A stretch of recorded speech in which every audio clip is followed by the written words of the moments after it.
Let's do another hotel room tour. This is the Solano Inn located in Portland, Connecticut. This is a former motel that was turned into a boutique style hotel, and it only cost $115 for the night. It's got this larger kitchen area than most traditional hotel rooms have, and then I love these chairs. The table's cute. I love the flowers. To make it just feel extra homey, it's got a very large dresser, large television, comfy chair, and the best part is this view. It just totally takes you back outside of any sort of city vibe. Then this room had 2 queen beds, and they had all the towels and linens were folded up all cute like this.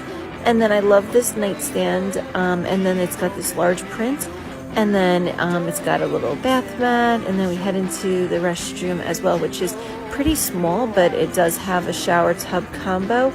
And again, they just really went all cute with the little decoration. So let me know for $150.